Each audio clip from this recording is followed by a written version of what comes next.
أعوذ بالله من الشيطان الرجيم بسم الله الرحمن الرحيم الحمد لله الصلاة والسلام على رسول الله ثم أما بعد السلام عليكم ورحمة الله وبركاته. خب درسمون از کتاب ریاض الصالحین آخرین حدیث از باب الرجاء، باب امیدواری و رحمت الله سبحانه و تعالی. باب الرجاء با همین آخرین حدیث که حالا میگیریم این باب به آخر میرسد. حدیث 439 وعن ابي موسى الاشعري رضي الله عنه عن النبي صلى الله عليه وسلم قال، از ابو موسی اشعری رضی الله عنه روایت است از پیغمبر صلی الله علیه و سلم که گفت، پیغمبر صلی الله علیه و سلم گفت که اذا اراد الله تعالی رحمت امتین، هرگاه که بخواهد الله تبارک و تعالی رحمت امت را، هرگاه الله سبحانه و تعالی رحمت امت را خواست، قبض نبیها قبلها، قبض میکند پیغمبر اون امت را پیش از اون امت، پیغمبرشون اول روحشون قبض میکند.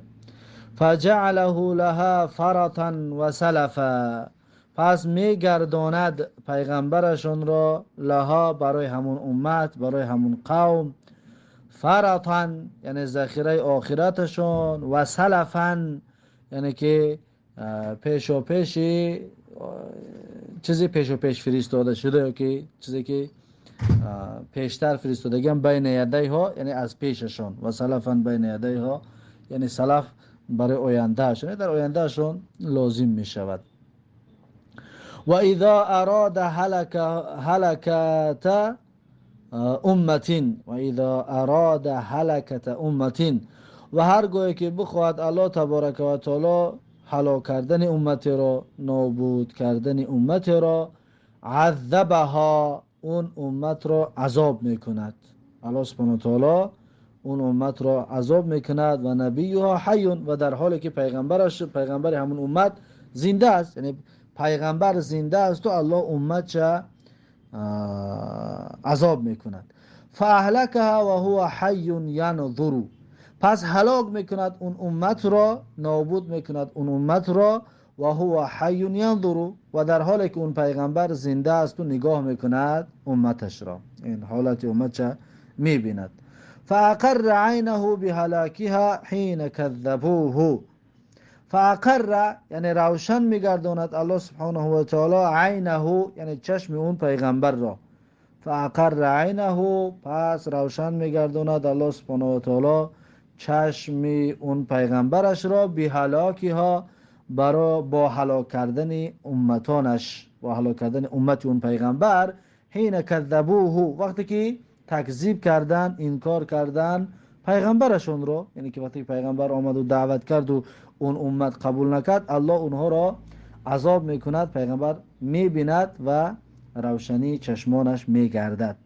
و عصوا امره، و اون قوم که نافرمانی امر پیغمبر را کردند، سرکشی کردند از امر پیغمبر صلی الله علیه و سلم، پس الله سبحانه و تعالی اون قوم را عذاب میکند و پیغمبر میبیند و نور چشمانش میگردد، یعنی خرسند میگردد که این کسانی که قبولشان نکرد، این کسانی که نافرمانیشان کرد و پیغمبر را اطاعت نکردند و الله هلاکشان کرد. رواه مسلم، این حدیث را امام مسلم روایت کردگی است. خب با همین مسئله باب رجا با آخر رسید، با همین حدیث باب رجا با آخر رسید، باب امیدواری به رحمت الله با آخر رسید. باب نوی که شروع میکنیم باب فضل الرجا هست، یعنی باب در مسئله فضیلت و بزرگواری امید به رحمت الله، یعنی که ما به رحمت الله امیدوار شویم چی فضیلت دارد، چی بزرگی دارد، چی فایده ها دارد، اکنون در این باب ذکر میکند. اولا آیت را میارد، میگوید که قال الله تعالی اخبارا عن العبد صالحی، یعنی گفت الله سبحانه و تعالی در حال بودنش خبر دهنده از بنده صالح. این عبد صالح یعنی که مؤمنان از آل فرعون بود، یعنی مؤمن از آل فرعون، یعنی از قومی حضرت موسی بود که این سخن را گفت، از آل فرعون بود. و اون بنده صالح از آل فرعون گفت که و افوض امری الی الله ان الله بصیر بالعباد. و افوض امری یعنی می سپارم امرم را، کارم را به الله سبحانه و تعالی، کارم را به الله سبحانه و تعالی می سپارم. ان الله بصیر بالعباد، هر آینه الله سبحانه و تعالی بنا هست بالعباد، یعنی به حال بندگانش، یعنی که حالت بندگان را الله خودش می بیند و با خبر هست. از این حساب میگه افوض امری الی الله، یعنی که امرم را، کارم را به الله میسپارم. فوقاه الله سیئات ما مکروا. فوقاه الله، پس نگاه داشت وی را، همین بنده صالح را، الله سبحانه و تعالی سیئات ما مکروا، از بدی هایی که از سوی اون قوم برای این گرفته میشید. سیئات یعنی که بدی ها، یا که نقشه های بد، یا فکرهای بدی که ما مکرو، فکرهای بدی که مکرو، مکر کردند و آماده میکردند و تیار میکردند، الله سبحانه و تعالی از اون حفظ کرد این مرد را. فوقاه الله، الله حفظش کرد و نگهش داشت. خب این سوره غافر آیات 44 و 45. پس اینجا چی است؟ یعنی که رو آورد به رحمت الله سبحانه و تعالی. بزرگی رحمت الله همین است که وقتی که رو به رحمت الله آوردی، فضیلتش همین است که الله تو را حفظ میکند از اون بدیویی که هست. خب بعد از این حدیث ها را شروع میکنند، میگه حدیث 440. حدیث 440. وعن ابي هريره رضي الله عنه عن رسول الله صلى الله عليه وسلم انه قال. و از ابو هریره رضی الله عنه روایت است از رسول الله صلی الله علیه و سلم که هر آینه رسول الله گفت، قال الله انه قال، هر آینه الله سبحانه و تعالی گفت، یا که انه قال، آینه پیغمبر صلی الله علیه و سلم گفت که قال الله عز و جل، گفت الله عز و جل، یعنی که حدیث قدسی است. گفت الله عز و جل انا عند ظن عبدی بی و انا معه حیث یذکرنی. میگه که انا عند ظن عبدی بی، من عند ظن عبدی بی، یعنی که مطابق با گمان بنده‌ام رفتار میکنم، مطابق با گمان بنده‌ام رفتار میکنم. یعنی که من اگر تحت لفظی ترجمهش کنیم، انا عند ظن عبدی بی، یعنی من با گمان بنده‌ام هستم، یعنی که رفتار و کردار من با اون بنده مطابق با گمانش است. چقدر گمان بکند، گمان نیک به الله یا چی گمانی که دارد، به همون الله میگه من با اون رفتار میکنم. و انا معه حیث یذکرنی، و الله میگه که من همراه اون بنده هستم در هر کجایی که مرا یاد میکند. حیث یعنی هر کجایی که یذکرنی، من رو یاد میکند. والله لله افرح بتوبة عبده من احدكم یجد ضالته بالفلات.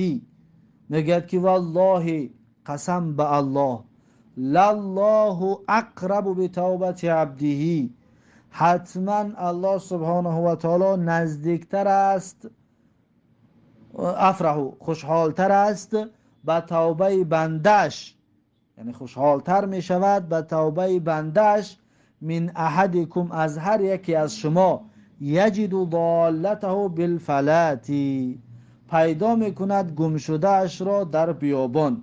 یعنی یک انسان در یک بیابان می رود، یک چیز را گم می کند، مثلا شتر یا اون سواره که در بالایش نوشاکی و خوراکیاش بود، اون را گم می کند. و وقتی که امیچه می کند، بعد که امیچه کند از پیدا کردنش و بعد از این پیداش کرد، چقدر انسان خرسند می شود، الله تبارک و تعالی به توبه بنده از این انسان ده زیادتر خرسند می شود. الله میگه و من تقرب الی شبرن، یعنی هر کسی که نزدیک بشود به سوی من یک وجب، تقرب نزدیکی بجوید، نزدیک بشود، الی به سوی من، شبرن یعنی یک وجب، تقربت الیه ذراعا، الله سبحانه و تعالی میگه که نزدیک میشوم به وی یک ذراع، به اندازه یک ذراع به اون نزدیک میشوم. و من تقرب الی ذراعا، و هر کسی که نزدیک بشود به سوی من، میگه یک ذراع، تقربت الیه باعا، الله میگه که من به او نزدیک میشوم به اندازه یک باع. باع یعنی که دو دست را کشودن، از این انگشت دست تا این انگشت دست که میکشوی همین قدر. و اذا اقبل الی یمشی، و هرگاه که رو بیارد به سوی من، یعنی که آیسته آیسته، یمشی یعنی که در حالت آیسته آیسته آمدن است. الله میگه که اقبلت الیه اهرولو، روی میارم به وی، اهرولو دوان دوان، دوان دوان سویش میروم. اهرولو یعنی دوان دوان من به سوی وی میروم. حدیث متفق علیه است و هذا لفظ احدى روایت مسلم، این لفظ یک از روایت مسلم است و تقدم شرح فی باب قبله، و شرحش در باب پیشینه گذشت. و روی فی صحیحین، و روایت دیگه در صحیحین همچنین که و انا معه حین یذکرونی، یعنی که الله میگه که من همراه اون هستم وقتی که یاد میکند من رو. یعنی که در حدیث در بالا خوندیم که حیث یذکرونی، در هر کجایی که، این حینه یعنی وقتی که ذکر میکند، او حیث یعنی در هر کجایی که ذکر میکند. خب میگه و کلاهما صحیحون، هر دوشون صحیح است. میشه بگیم که در هر کجایی که ذکر میکنه الله را، یا در هر وقتی که، هر وقتی که الله را ذکر میکنه الله با تو هست. بعد از این حدیث 441 و عن جابر بن عبد الله رضی الله عنهما انه سمع النبي صلی الله علیه و سلم قبل موتی بثلاثه ایام یقول، از جابر بن عبدالله رضی الله عنه روایت است، هر آینه وی شنید پیغمبر صلی الله علیه و سلم رو که پیغمبر صلی الله علیه و سلم رو پیش از وفاتش بثلاثه ایام، یعنی 3 روز پیش، 3 روز پیش از وفاتش، یقول پیغمبر صلی الله علیه و سلم میگوید که لا یموتن احدکم الا وهو یحسن الظن بالله عز وجل، یعنی نمیرد، لا یموتن نمیرد کسی از شما الا وهو یحسن الظن، مگر این که اون گمانش رو نیک بکند به الله تبارک و تعالی. یعنی مؤمن، اهل ایمان باید همیشه گمان نیک به الله تبارک و تعالی داشته باشد، یعنی که رجا باید داشته باشد، امید به رحمت الله سبحانه و تعالی، امید کند که الله سبحانه و تعالی ان شاء الله می بخشدش. رواه مسلم، این حدیث را امام مسلم روایت کرده است. بعد از این حدیث 442 و عن انس رضی الله عنه قال، از انس رضی الله عنه روایت است که گفت سمعت رسول الله صلی الله علیه و سلم یقول، شنیدم رسول الله صلی الله علیه و سلم را که میگوید قال الله تعالی، گفت الله سبحانه و تعالی. این حدیث هم حدیث قدسی است. الله سبحانه و تعالی گفته است که یا ابن آدم، ای فرزند آدم، انك ما دعوتني ورجوتني غفرت لك على ما كان منك ولا ابالي، انك هر آینه تو ای فرزند آدم، ما دعوتنی تا زمان، تا وقتی که دعوتنی یعنی دعوت کردی من رو، یعنی خواستی از من و دعا کرد طلب کردی از من، و رجوتنی و امید کردی از من، غفرت لک بخشیدم برای تو، علی ما کان منک بر هر آن چیزی که بود از جانب تو، هر گناهی داشتی، هر معصیتی که داشتی بخشیدمش، ولا ابالی و پروای هم نکردم، ولا ابالی پروای هم نکردم. الله میگه یعنی بخشیدم هر چیزی که بود بخشیدم، یا ولا ابالی یعنی به گناهانت اهمیت ندادم، ابالی پروا نکردم یعنی که به گناهانت اهمیت ندادم. یا ابن آدم، ای فرزند آدم، لو بلغت ذنوبک عنان السماء، اگر برسد گناهان تو عنان السماء یعنی به ابرهای آسمان، ثم استغفرتنی غفرت لک، پس طلب مغفرت کردی تو از من، غفرت لک میبخشم تو را. یا ابن آدم، ای فرزند آدم، انک لو اتیتنی بقراب الارض خطایا، هر آینه تو اگر بیاری نزد من بقراب الارض خطایا، با پوری زمین خطا، با پوری زمین اگر با خطا بیایی، ثم لقیتنی لا تشرک بی شیئا، پس وا بخوری ملاقات بکنی با من لا تشرک بی شیئا، شریک نیاورده باشی به من، لاتیتک بقرابها مغفرتا، حتما می آیم نزد تو به پری آن مغفرت. یا لاتیتک میدی هم برای تو به پری زمین مغفرت، یعنی که به پری زمین با گناه بیای اگر شرک نیاورده باشی، الله سبحانه و تعالی میگه با پری زمین برای تو مغفرت و بخشش قطعی میدی همت، برای تو مغفرت و بخشش با پری زمین میدی هم. رواه الترمذی، این حدیث را امام ترمذی روایت کرده است.